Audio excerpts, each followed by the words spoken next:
Donc bonjour à tous. Ça va peut-être vous surprendre, mais je ne suis pas un expert de la data. Pas du tout, je ne suis pas un data scientist. Et puis même, je trouve que big data, small data, open data, tout à la data, je trouve qu'on en prend des tartines dans tous les magazines qu'on ouvre. Ça devient même écœurant. Moi, j'aime bien cette expression de Christophe Auffray qui dit le big data, beaucoup de gens en parlent, mais dans les faits, peu de gens l'ont expérimenté. C'est un petit peu, alors il dit comme ça, c'est un petit peu comme les discussions de sexe chez les adolescents. On en parle beaucoup, mais ce n'est pas ceux qui en parlent, qui le pratiquent en fait. Pourtant, vous, nous, consommons, produisons la data tout le temps. Il paraît même que c'est pour nous un trésor sous nos pieds. Eh bien, on va voir. Moi, je suis fils d'artisan. Je suis né à la campagne. Mes grands-parents étaient agriculteurs. Et quand on a créé notre entreprise avec l'ami Vincent Caillot et Bruno Loira, qui ont les mêmes valeurs que moi, on s'est dit qu'est-ce qu'on peut faire pour être utile pour les entreprises. Si on veut réussir dans le web il y a 17 ans, qu'est-ce qu'on peut faire? Et donc on s'est dit, il y a une chose simple à faire, c'est de leur apporter du business. Et donc on est allé voir les industriels, parce que c'était notre nature. On est allé voir des fabricants de portes, des fabricants de fenêtres, des fabricants de vérandas, des fabricants de chaussures, tout type de fabricants. Et puis on leur a dit, voilà, nous on a une idée, on voudrait que vous profitiez de l'Internet pour capter de la donnée. Vous exposer, être présent sur Internet, c'est profiter de cette occasion pour pouvoir séduire un consommateur et le faire qu'il rentre dans votre base de données. J'avoue qu'au début, on a eu du mal à être compris. Parce qu'un industriel, il fabrique des produits. Il met beaucoup de temps à faire de l'innovation, fabriquer des produits, puis l'industriel, il ne voit jamais le consommateur parce qu'il a un réseau de distribution entre lui et le marché. Il a souvent aussi des partenaires prescripteurs qui sont des architectes pour les gens du bâtiment ou des installateurs menuisiers. Et lui dire l'endroit le plus important de ton site internet, c'est ton formulaire de contact, c'était pas du tout naturel, c'était une vraie révolution. Voilà. Alors comme on a eu du mal un peu au début, on a regardé d'autres marchés qui étaient plus captifs, il y a 17 ans maintenant, notamment l'hôtellerie et puis les réseaux de distribution qui avaient déjà un peu compris ces enjeux, mais on n'a pas lâché. Et ces industriels, on est revenu les voir, on a réussi à les convaincre de se mettre en scène, de capter de la donnée. Et aujourd'hui, on est assez fiers de voir que ces industriels, ils sont propriétaires de données assez importantes, ils captent, ils affinent et ils redistribuent de la donnée à leurs installateurs. Et aujourd'hui, je pense qu'ils ont le pouvoir. Mais pour autant, on n'était pas si sûr que ça d'avoir raison. J'explique pourquoi. Parce que la conduite de changement est lente et compliquée. Et jusqu'en 2012, on a beaucoup lutté. En 2012, on a la chance de faire partie d'une Learning Expedition à San Francisco, comme certains d'entre vous. Et je remercie encore la région Pays de la Loire d'avoir permis à certains d'entre nous d'aller découvrir la magie de la Silicon Valley, d'aller découvrir les méthodes et puis aussi d'aller voir quelles étaient les idées de ces gens-là. Et on a découvert différentes choses. La première, c'est que l'innovation, elle doit être imaginée en rupture, c'est-à-dire créer des modèles innovants. On a découvert aussi que, plus important que les produits ou les services, c'est l'utilisateur. Leurs modèles, ils sont centrés autour des utilisateurs. Et que ces utilisateurs, ils ont des usages. Ils ont même des parcours. Et que ces parcours, c'est magique, parce que ça vous permet, là où il y a des points de jonction, de capter de la donnée. Et puis, bien évidemment, leurs modèles sont autour de la data. C'est ça leur magie, en fait. C'est de réfléchir à des modèles innovants qui sont centrés autour de l'utilisateur, qui va acheter l'usage d'un produit, qui va faire un parcours et donc de capter de la donnée. On a eu la chance de visiter le centre de recherche d'IBM, notamment. Là, on a vraiment compris que la data, c'était vraiment l'enjeu. On a découvert leur framework, on a découvert Watson, on a découvert toutes ces choses-là. On est allé visiter aussi Zappos, qui est un VPCiste, vendeur de chaussures et de vêtements, je crois, d'un plus grand dans le monde. Et là, on nous a expliqué qu'en fait, plus que de conquérir un client, ce qui était important, c'était de le fidéliser. Ils fidélisent 70% de leurs clients. Et puis, je suis retourné il y a 1 an à San Francisco, puis là, j'ai eu la chance de rencontrer Salesforce. Et là, confirmation totale, c'est l'organisation de la data du monde. Alors, on voit bien que imaginer des modèles, on doit forcément intégrer la data dans sa réflexion. Et en fait, quand on regarde bien les GAFA, les Google, Apple, Facebook, Amazon et les Natu aujourd'hui, le plus petit dénominateur commun de tous ces gens-là, c'est la base de données. Quand Google rachète Nest, le thermostat connecté, 3,2 milliards de dollars quand même, c'est pas pour se faire plaisir, hein, c'est pour rentrer dans la maison. Quand ils rachètent Waze après, qu'on avait déjà vu avant, mais qu'ils rachètent après, c'est pour rentrer dans la voiture.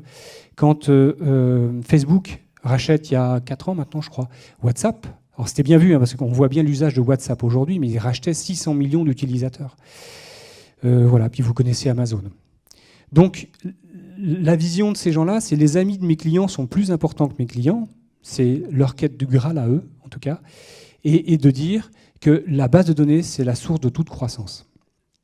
Et en France, plutôt que de se battre contre les Airbnb, les Uber, les Fairbooking, excusez-moi, lapsus, les Booking, parce qu'il y a Fairbooking qui lutte contre Booking, eh bien, imaginons, inventons des modèles autour de la donnée, ce sera plus simple. Alors maintenant, en France, moi j'ai une réflexion nous avons une réflexion phare autour de ce vieux proverbe arabe, le blé circule, mais il revient au moulin.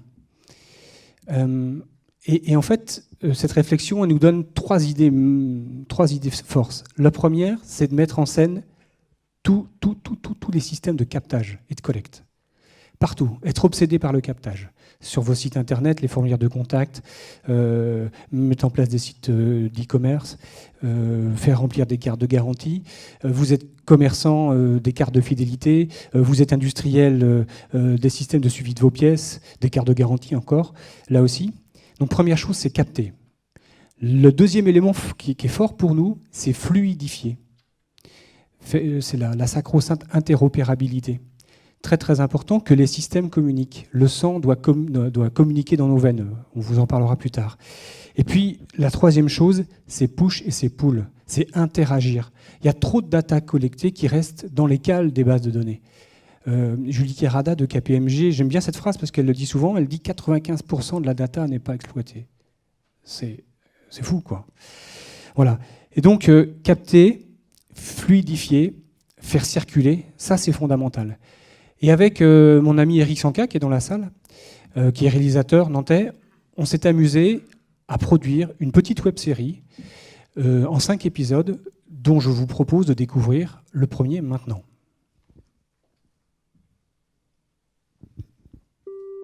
Docteur, est-ce que la data nous glisse entre les doigts? Nous glisse entre les doigts? Non mais, je vous demande pas de me ramasser des savonnettes. On collecte de l'info. On n'est pas à la pêche au gros. On veut des détails, du croustillant, de la donnée personnalisée. Et là, il y a des trous dans la raquette, il y a des fuites, et pas qu'un peu. On évapore l'information. Parce qu'on en sait des trucs et des machins sur le client. Oui, monsieur. On a récupéré son numéro sur un petit post-it. Hein?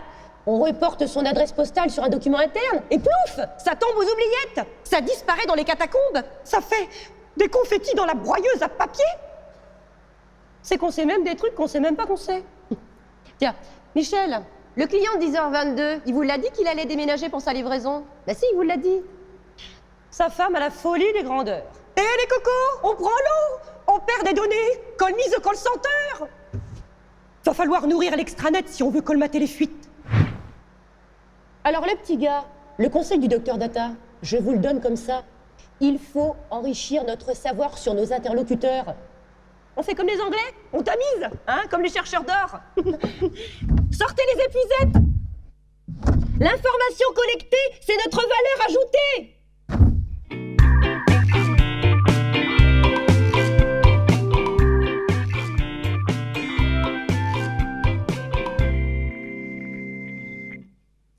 Alors voilà, l'information collectée, c'est notre valeur ajoutée. Leçon numéro 1. Deuxième leçon, alors dont vous ne verrez pas la vidéo aujourd'hui, mais est librement inspirée de ce livre dont on parle beaucoup, qui paraît-il est en rupture de stock. Est-ce que vous savez quelle est la phrase qu'un président devrait dire?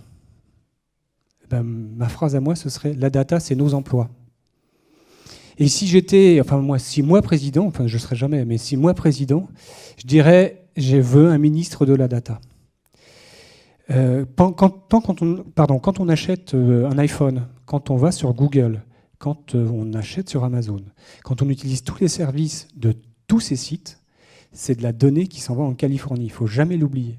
Et c'est de la donnée qui s'en va en Californie, qui crée de la valeur ajoutée en Californie, qui crée de l'emploi en Californie. Hein. Donc, reprenons le sens des choses quand même. C'est pas compliqué. Réfléchissons aux modèles qu'on peut.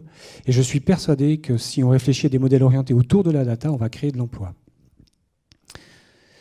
Vous connaissez tous ce syndrome, celui de Martine et Jean-Jacques.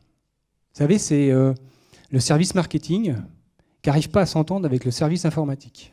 Le service marketing, il doit monter des campagnes de business. Puis la DSI, elle doit déployer son ERP, elle doit tout faire pour que, effectivement, ce soit fluide. Pour autant, ça ne se parle pas. Moi, je suis persuadé d'une chose, c'est que la data, ça supprime les silos. Ça permet d'avoir un objectif commun. Imaginez une campagne orchestrée par le directeur des ventes pour aller chercher des followers sur Twitter, qui va servir à remplir des cartes de garantie dans une campagne imaginée par le service marketing.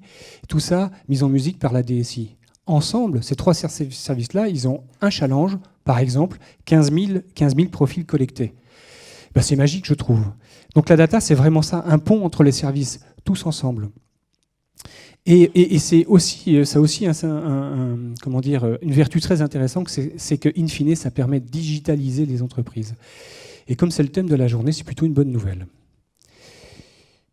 Moi, je suis persuadé d'une chose aussi, c'est que demain, on va coter les entreprises à leur capital data. Ça me paraît évident. Être propriétaire de sa base de données, c'est être maître de son destin. Il faut créer des communautés. Ça fait faire moins de prospection, ça fait gagner de l'argent en termes de communication. Ça permet de fidéliser, ça rend les clients citoyens. Vous prenez deux entreprises. L'une qui fait aller 20 millions d'euros de chiffre d'affaires, et puis qui a des commerciaux un peu éparpillés, donc de la data un peu éparpillée dans des bases même pas dans des boîtes mail, on va dire, et puis dans des grilles Excel qui sont pas du tout consolidées. Puis vous prenez une deuxième entreprise, elle fait 15 millions d'euros, elle a une base de données, tout est consolidé. À votre avis, laquelle des deux peut accélérer? Laquelle des deux a le plus de valeur? Voilà, pour moi, la data, c'est vraiment la revanche des marques. Et puis, on est persuadé de ça aussi, c'est que mon boucher est data scientist. Pierrot, c'est le père de Bruno, notre associé, il était boucher rue de la Bastille à Nantes. Puis on aime bien le voir venir, Pierrot, parce que c'est le bon sens, il a une forte voix, comme ça, comme un boucher qu'il était. Et en fait, lui-même, il avait sa stratégie data pour acheter ses produits, pour réserver les bons morceaux aux bonnes clientes. Ça lui permettait de dire « Bonjour, Madame Martin, une bavette de Flanchet, comme d'habitude ». Vous voyez, pour bien servir, il faut bien connaître. Et donc, la data, c'est de la connaissance. Ça permet d'anticiper, de prévoir et de personnaliser. Moi, je connais, par exemple, un fabricant de burgers qui a un réseau de distribution, donc en franchise, qui, les soirs de matchs de foot, accélère ses ventes et alimente ses franchisés. Je connais aussi un fabricant de mobil-home et de résidences de loisirs qui, à force de capter de la donnée, a une telle connaissance du marché qu'il a créé un Argus, et aujourd'hui, il anticipe toutes les tendances. Je connais un VPCiste qui est dans le nord de Nord-Vendée, qui a une double activité VPC traditionnelle et VPC en ligne, donc sur Internet. Aujourd'hui, la première de couverture de la VPC papier, du catalogue papier, elle est choisie par les internautes.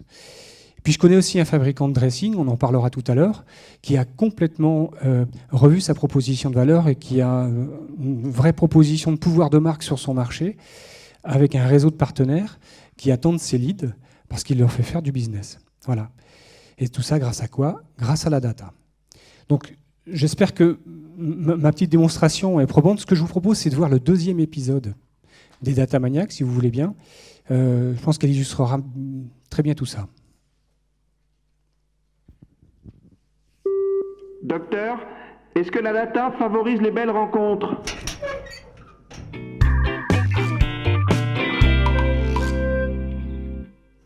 Mais la data, c'est la connaissance client. On cible, on pisse, on localise, on collecte et après on fait circuler pour croiser les informations. La qualité des données, c'est la clé. Connais-toi toi-même, que je te dirai des trucs que tu imagines même pas.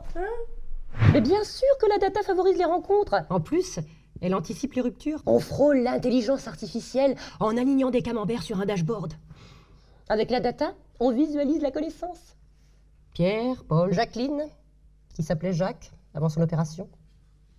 Quand on sait tout ça, on peut faire des frappes chirurgicales.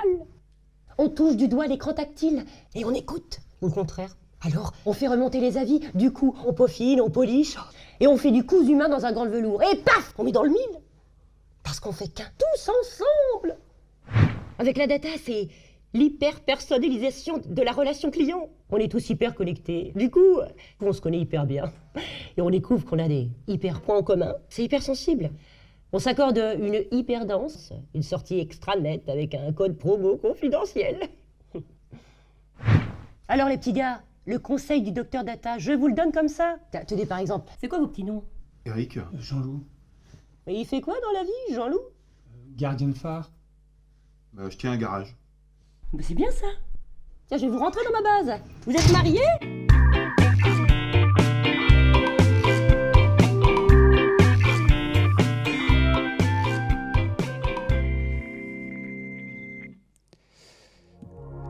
Alors voilà, nous sommes Datamaniac.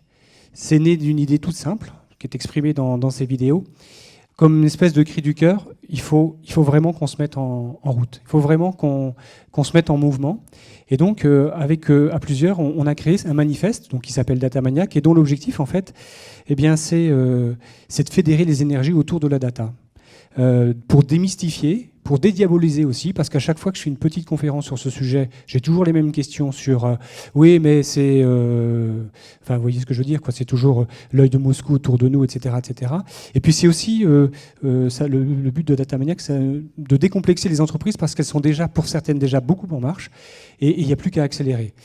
L'ambition de Datamaniac, c'est aussi de montrer par l'exemple. On organise des petits déjeuners dans lesquels on fait se rencontrer des entreprises qui sont déjà en mouvement sur des choses très très simples et qui donnent des idées aux autres.